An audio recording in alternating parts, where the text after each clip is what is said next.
आप सभी लोगों को मेरा नमस्कार। जय मां चंडी, जय शंकर। मैं आप सभी लोगों को और एक नए वीडियो में स्वागत करता हूं। आप सभी लोगों के रिक्वेस्ट के कारण तथा बहुत लोगों ने ये कमेंट किया था कि आप कृपया नवान मंत्र की संपूर्ण साधना विधान पर वीडियो बनाइए। तो आप लोगों के रिक्वेस्ट के कारण आज मैं नवान मंत्र की साधना के ऊपर बताने जा रहा हूँ। एकदम पूरा डिटेल में वीडियो बताऊँगा, किस तरह से क्या क्या करना है, कौन सी माला पे जाप होगा, आसन क्या होगा, आपका वस्त्र क्या होगा, कौन सी दिशा पे आप मुंह करके जाप करेंगे, संकल्प क्या लें, विनियोग और न्यास कैसे करेंगे, आप माता को पूजा कैसे करेंगे, माता का भोग क्या देंगे, माता का हवन कैसे होगा, पूर्णाहुति कैसे होगा, पूरा डिटेल में आपसे लोगों को मैं बताने जा रहा हूँ। तो आज का वीडियो चलिए शुरू करते हैं। जैसे आप सभी लोगों को जानते हैं कि नवान मंत्र है माता दुर्गा का मूल बीज मंत्र। 9 अक्षरों का या फिर 10 अक्षरों का ये मंत्र अति तीव्र प्रभावशाली है। इस मंत्र में ऐसी शक्तियां हैं कि ये माता के आपको दर्शन भी करा सकता है। तो सीधा इसके ऊपर ज़्यादा ना बताते हुए कुछ इसके गुप्त रहस्य मैं आपको बता के आगे हमारा वीडियो को कंटिन्यू करता हूँ। तो इसका एक गुप्त रहस्य ये है कि ये 10 महाविद्या, नवदुर्गा, अष्टमातृका तथा इस संसार में जितने देवी हैं, देवियों की बात कर रहा हूँ, तो उन सारे देवियों की सिद्धि आपको ये दे सकता है, या फिर उन सारे देवियों का उपासना या फिर साधना नवान मंत्र के माध्यम से किया जा सकता है। इसका एक गुप्त विधि भी है। माता दयामयी चंडिका की कृपा से मेरे को वो विधि प्राप्त है, लेकिन वो विधि मैं इधर नहीं दे सकता क्योंकि वो अति रहस्य विधि है। वो केवल दीक्षा प्राप्त साधकों को ही प्रदान की जा सकती है और वो सीधा गुरु मुख से ही मिलता है। तो जो गुरु देंगे तो आपको गुरु ही दे सकते हैं, मैं इधर नहीं दूंगा। तो आज का वीडियो में पहला जो मैंने जैसे बताया कि आज सभी लोगों को मैं बताऊंगा, तो पहला ये है कि नवान मंत्र का जब हम साधना करेंगे तो नवान मंत्र का जाप हम किस माला पे करेंगे। तो कार्य भेद में नवान मंत्र के कई सारे माला का प्रयोग किया जाता है। उनमें से स्फटिक माला, रक्त चंदन माला, रुद्राक्ष माला, पद्म बीज माला यानी कि जो कमल गट्टे का माला इत्यादि का प्रयोग ज़्यादातर किया जाता है। तो अगर आपको लक्ष्मी प्राप्ति साधना करना है, नवान मंत्र से आपको लक्ष्मी या फिर धन चाहिए, तो आप कमल गट्टे का माला या फिर स्फटिक माला पे नवान मंत्र का जाप कीजिए। आपको ज्ञान चाहिए तो आप स्फटिक के माला पे जाप कीजिए। आपको बुद्धि चाहिए, स्फटिक पे जाप कीजिए। आपको धन चाहिए तो स्फटिक या फिर कमल गट्टे पे जाप कीजिए। अगर आपको सर्व कार्य सिद्धि चाहिए तो आप रुद्राक्ष पे जाप कीजिए। अगर आपको शक्ति चाहिए या फिर जो शक्ति चाहिए किसी चीज़ को करने के लिए तो आप रक्त चंदन पे जाप कीजिए। माता को प्रसन्न करना है तो रक्त चंदन या फिर रुद्राक्ष पे आपको इसका जाप करना पड़ेगा। तो और एक बात, जो श्री कुल के साधक हैं, स्पेशली मैं श्री कुल के साधक को बता रहा हूँ कि जो श्री कुल के साधक हैं, नवान मंत्र का वो जाप केवल वो स्फटिक माला पे ही करें।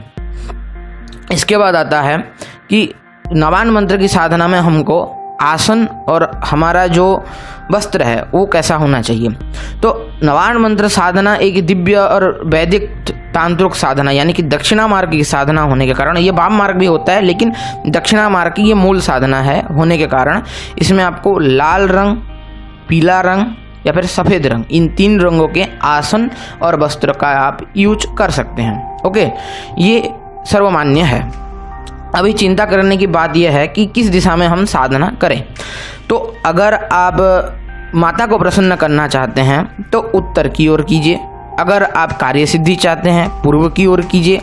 अगर आपका कोई स्पेशल मनोकामना नहीं है, केवल माता के लिए प्रसन्नता के लिए चाहते हैं और आपके घर में सुविधा नहीं है उत्तर की ओर जाप करने के लिए, तो आप पूर्व की ओर भी मुँह करके जाप कर। सीधी सी बात यह है कि उत्तर या फिर पूर्व की ओर मुँह करके आपको जाप करना पड़ेगा। अभी बात आ जाता है कि इसमें हमारा कौन सा दीपक जलेगा। अगर आप सामर्थ्य है, आपके पास अगर सामर्थ्य है तो आप गाय के घी का दीपक जलाइए।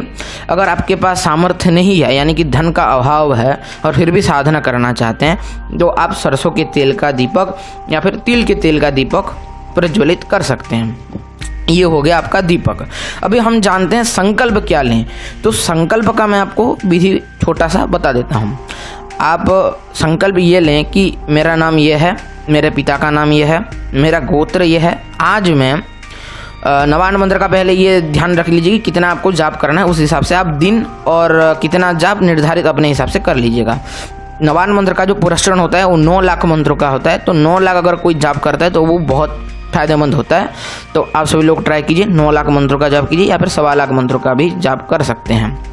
उस हिसाब से डिसाइड कर लीजिए और संकल्प बोलिए कि मेरा नाम यह है, मेरा माता का नाम यह है, मेरे पिता का नाम यह है, मेरा गोत्र यह है। आज मैं सभी देवी देवताओं को साक्षी मानते हुए माता दुर्गा की प्रसन्नता के लिए या फिर आपका जो भी कामना है वो कामना बोलिए। इस कामना की पूर्ण के लिए आज मैं 11 दिनों के अंदर 1 लाख नवान्न मंत्र का जाप करूँगा या फिर इतने दिनों के अंदर इतना नवान्न मंत्र का जाप करूंगा। माता दुर्गा, ये मैं संकल्प लेता हूँ, इस संकल्प को माता दुर्गा ग्रहण करें, माता दुर्गा प्रसन्न हो, मेरे सारे काम बनाएं या फिर माता दुर्गा प्रसन्न हो, यही के लिए मैं ये संकल्प लेता हूँ बोल के आप संकल्प ले सकते हैं। ये एक संकल्प का नॉर्मल विधि मैंने बता दिया आपको। इसके बाद हम ध्यान देते हैं, संकल्प आपने ले लिया, पूजन क्या करेंगे। तो जिन लोगों ने पूजा का वीडियो नहीं देखा कि सर्व देवी देवताओं के तांत्रिक पूजन कैसे किए जाते हैं या फिर माता का तांत्रिक पूजन कैसे किया जाता है, उनको डिस्क्रिप्शन में या फिर सीधा मेरे चैनल पे जाके इससे पहले का वीडियो, ये वीडियो से पहले का वीडियो आप देख लीजिए। इससे आपको पता चल जाएगा कि सभी देवी देवताओं का किस तरह से पूजन किया करते हैं, वो वीडियो मैंने बना रखी है। तो अभी हम जानते हैं विनियोग और न्यास के ऊपर। इसके बाद मैं आपको बताऊंगा माता को क्या भोग देना है। तो विनियोग जो है, अगर आप विनियोग जब आप पढ़ेंगे नवान्न मंत्र का, तो हाथ में आप चाहे जल ले सकते हैं या फिर बिना जल लिए भी आप पाठ कर सकते हैं। और एक बात ध्यान रखने की यह है कि आप कहाँ पे जाप करेंगे। तो जाप का जो स्थान है वो शिव मंदिर, माता दुर्गा का या फिर माता काली का कोई मंदिर या फिर अपने घर में एकांत में, यानी कि एकांत कमरे में जहाँ पे कोई आता जाता ना हो, उस जगह पे आप जाप या फिर साधना कर सकते हैं। आप जो जाप और साधना करेंगे उस समय कोई आता जाना ना हो या फिर अपने मंदिर में, आपके जो घर के मंदिर में भी आप साधना कर सकते हैं, कोई प्रॉब्लम नहीं। ज़्यादा उत्तम है देवी मंदिर, शिव मंदिर या फिर अपने जो घर के मंदिर में जाप कर सकते हैं। इसके लिए आपको माता की फोटो या फिर माता की प्राण प्रतिष्ठित मूर्ति चाहिए। इन दोनों में से जो कोई है आपका चलेगा। तो अभी हम संकल्प के ऊपर विचार करते हैं। तो संकल्प जब आप बोलेंगे तो संकल्प में आपको बिना हाथ में पानी लेना है, अगर नहीं लेते भी कोई बात नहीं। संकल्प आप बोलेंगे इस तरह से, ओम अस्य श्री नवार्ण मंत्रस्य ब्रह्मा विष्णु रुद्र ऋषयः गायत्री तृष्णुष्टुप छंदांसी श्री महाकाली महालक्ष्मी महासरस्वती देवता ऐं बीजम ह्रीं शक्ति क्लीं किलकम श्री महाकाली महालक्ष्मी महासरस्वती प्रीत्यर्थे जपे विनियोगा। ये आपको दुर्गा सप्तशती में मिल जाएगा, उधर से भी देख लीजिएगा। जपे विनियोगा बोलने के बाद अपने अगर हाथ में जल लिया है तो नीचे छोड़ दीजिए, नहीं लिया तो नमस्कार कर लीजिए। उसके बाद रुषाद्य न्यास आता है। रुषाद्य न्यास को जिस प्रकार है, ब्रह्मा विष्णु रुद्र ऋषिभ्यो नमः शिरसी, यानी कि अपने सिर को टच करें। गायत्री तृष्णुक नुष्टुप छंदस्भ्यो नमः मुखे, ये बोल के अपने मुंह को टच करें। महाकाली महालक्ष्मी महासरस्वती देवता भ्यो नमः हृदय बोल के, ये बोल के अपने जो लेफ्ट चेस्ट को टच करें। ऐं बीजाय नमः गुह्य, ये बोल के अपने गुह्य स्थान को टच करें। ह्रीं शक्ते नमः पादयोः, ये बोल के अपनी दोनों पैरों को टच करें। क्लीं कीलकाय नमः नाभ्यो, ये बोल के अपनी नाभि को टच करें। ऐं ह्रीं क्लीं चामुंडाय विच्छे मूलमंत्रेण कर संध्यो, ये बोल के आप अपने हाथों को थोड़ा धो लें, जल या फिर अपने हाथ में थोड़ा सा जल लगा लें। उसके बाद आपका आता है करन्यास। ओम ऐं अंगुष्ठाभ्याम नमः बोल के ये आपके पहली जो वृद्धांगुली को टच करें। ओम ह्रीं तर्जनीभ्याम नमः बोल के अपनी जो वृद्धांगुली के बाद जो दूसरी उंगली आती है उस उंगली को टच करें। क्लीं मध्यमाभ्याम नमः बोल के अपने मिडिल फिंगर को टच करें। चामुंडाय अनामिकाभ्याम नमः बोल के आपको रिंग फिंगर को टच करना है। विच्छे कनिष्ठिकाभ्याम नमः ये बोल के आपको लिटिल फिंगर को टच करना है। ऐं ह्रीं क्लीं चामुंडाय बीज करतल कर पृष्ठाभ्याम नमः बोल के अपने दोनों हाथों की पाम है, यानी कि ऊपर और नीचे दोनों हाथों को टच करना है। ओके, अपने हाथों के दोनों हाथों से दोनों हाथों के ऊपर नीचे को टच करना है। इसके बाद आता है हृदय न्यास। ऐं हृदयाय नमः ये बोल के अपने लेफ्ट चेस्ट को टच करें। ह्रीं शिरसे स्वाहा ये बोल के अपने सिर को टच करें। क्लीं शिखाय वसट ये बोल के अपनी शिखा को, यानी कि जहाँ पे चोटी रखे जाते हैं वहाँ पे टच करें। चामुंडाय कवचाय हुम ये बोल के अपने राइट हाथ को लेफ्ट हाथ में और लेफ्ट हाथ को राइट हाथ में टच करें। बिच्छे नेत्रत्रयाय बहुषट ये बोल के अपने 3 नेत्र, यानी कि आज्ञा चक्र, लेफ्ट आंख और राइट आंख, तीनों को एक साथ टच करें। इसके बाद आता है ऐं ह्रीं क्लीं चामुंडाय बिच्छे अस्त्राय भट ये बोल के अपने जो हाथ है, यानी कि राइट हाथ के जो मध्यमा उंगली और जो तर्जनी 2 उंगली को लेके अपने सिर से घुमा के अपने हाथ में 3 बार ताली बजाएं। ये हो गया आपका हृदय न्यास। इसके बाद आता है अक्षर न्यास। अक्षर न्यास इस प्रकार है। ओम ऐं नमः शिखाय ये बोल के अपनी चोटी को टच करें। ह्रीं नमः दक्षिण नेत्रे ये बोल के अपने जो यानी कि राइट वाले आँख को टच करें। क्लिंग नमः वाम नेत्र ये बोल के अपने लेफ्ट आँख को टच करें। चांग नमः दक्षिण करने ये बोल के आपके राइट कान को टच करें। मूंग नमः वाम करने ये बोल के आपको लेफ्ट कान को टच करें। डांग नमः दक्षिण नासापुटे ये बोल के आपके जो राइट नाक है उसको टच करें। ऐंग नमः वाम नासापुटे ये बोल के आपको लेफ्ट नाक को टच करना है। बिंग नमः मुखे ये बोल के अपने मुंह को टच करना है। चेंग नमः गुह्ये ये बोल के अपने गुह्य स्थान को टच करना है। अभी इसके बाद आता है दिग्न्यास। दिग्न्यास में आपको चुटकी बजानी होती है। तो ऐंग प्राच्य नमः बोल के अपने जो आगे यानी कि पूर्व दिशा की ओर चुटकी बजाएं। ऐंग अग्नाय नमः यानी कि अग्नि दिशा की ओर चुटकी बजाएं, यानी कि प्राच्य यानी कि पूर्व। ऐंग अग्नाय नमः ये हो जाए अग्नि दिशा यानी कि पूर्व का दक्षिणी, पूर्व के दक्षिण हिस्सा से ये शुरू होगा, यानी कि पूर्व, उसके बाद अग्नेय कोण, इसके बाद ओम ह्रीम नमः दक्षिणा ये बोल के दक्षिणी दिशा की ओर चुटकी बजाएं। ह्रींग नमः नैऋत्य ये बोल के नैऋत्य कोण में चुटकी बजाएं। क्लिंग नमः प्रतीच्य बोल के अपने पश्चिम दिशा की ओर चुटकी बजाएं। क्लिंग वायव्य नमः बोल के अपने जो वायु कोण यानी कि जो पश्चिम का आगे का यानी कि लेफ्ट साइड का कोण होता है उसमें चुटकी बजाएं। इसके बाद आपका आता है चामुंडाय उदिच्य नमः ये बोल के आपको उत्तर की ओर चुटकी बजाना है। ओम चामुंडाय ऐशान्य नमः ये बोल के ऐशान्य कोण में चुटकी बजाना है। ओम ऐं ह्रीं क्लीं चामुंडाय विच्छे ऊर्ध्वाय नमः ये बोल के ऊपर की ओर हाथ करके चुटकी बजाना है। ऐं ह्रीं क्लीं चामुंडाय विच्छे भूम्यो नमः बोल के भूमि की ओर हाथ करके चुटकी बजाना है। और 10 दिशाओं को नमस्कार करना है और ध्यान करना है कि 10 दिशाओं में जो मैं नवान्न मंत्र का जाप करने जा रहा हूँ तो नवान्न मंत्र व्याप्त हो चुका है बोल के ये ध्यान करना है। इसके बाद आता है ध्यानम यानी कि माता दुर्गा का ध्यान। तो अगर ध्यान जब करेंगे आप अपने हाथ में थोड़ा सा फूल ले लीजिए और ध्यान कीजिए। खड्गम चक्र गदेषु चाप परिघान चूलं भुषुण्डिशिरा शंखम संदधतिं करेस्त्रिनयनां सर्वांगभूषाभृतां नीलास्मद्युतिभास्यपाददशकां सेवे महाकालिकां यामातौस्तपिते हरौ कमलजो हन्तुं मधुत्कैटभम् अख्यस्त्रगपरसुं गदेषु कुलिसं पद्मं धनुकुण्डिकां दण्डं शक्तिमसिं च चर्मजलजं घण्टां सुराभाजनम् शूलं पाशसुदर्शने च दधतिं हस्तै प्रसन्नाननां सेवे शैरिभमर्धिनीमिह महालक्ष्मीं सरोजस्थितां घण्टाशूलहलानि सङ्घमुसले चक्रं धनुस्सायकं हस्तां जैदधतिं घनं तबिलस चीतां सुतुल्यप्रभां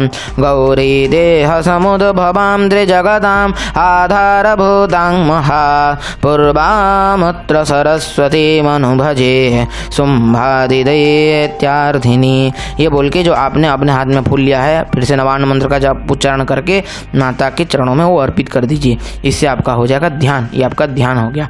इसके बाद अपने लेफ्ट हाथ में माला लीजिए और उसके सुमेरे को पकड़िए और थोड़ा सा चंदन लीजिए अपनी राइट हैंड की अनामिका उंगली पे और ऐं ह्रीं अक्षमालिकाय नमः बोल के उस माला के ऊपर लगा दीजिए। इसके बाद दोनों हाथों से माला पकड़िए और जो मैं आगे मंत्र स्क्रीन पे भी आ जाएगा ये सारे मंत्र आपके, तो वो मंत्र पढ़िए। मंत्र है ओं मांग माले महामाये सर्वशक्ति स्वरूपिणे चतुर्वर्ग त्वयि नस्त तस्माने सिद्धिदा भव अभिघ्नं करो माले तं गृह्णामि दक्षिणकरे जप काले च सिद्ध्यर्थं प्रसिद्धं मम सिद्धये अक्षमालाधिपतये सुसिद्धं देहि देहि सर्वमन्त्रसाधिनी साधय साधय सर्वसिद्धिं परिकल्पय मे स्वाहा ये बोल के अपनी जो माला है उससे प्रार्थना कीजिए कि हे माला देवता मैं जो आगे जाप करने जा रहा हूँ उसमें मेरे को सिद्धि प्रदान कीजिए बोल के आपको जाप करना है। इसके बाद आपने नवान्न मंत्र का यानी कि ओम ऐं ह्रीं क्लीं चामुंडाय विच्छे इस मंत्र का आपको जितना आपने संकल्प लिया है उस हिसाब से आपको जाप करना है।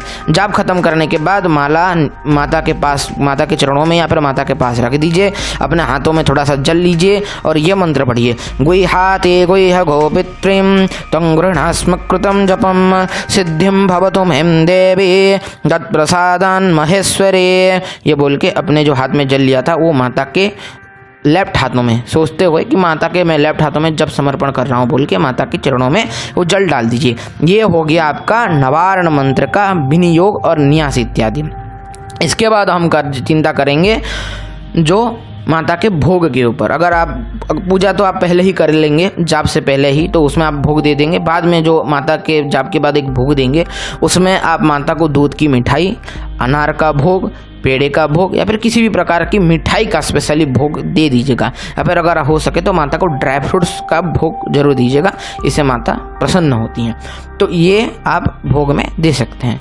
अब हम आ जाते हैं हवन के ऊपर। तो हवन जो आप करेंगे वो आम की लकड़ी पे घी का, जैसे आपने दीपक अगर घी का जलाया तो घी का हवन करेंगे, अगर आपने सरसों तेल का दीपक जलाया तो सरसों तेल का हवन करेंगे, या फिर अगर आपने तिल के तेल का दीपक जलाया तो तिल के तेल का दीपक का तिल के तेल का हवन करेंगे।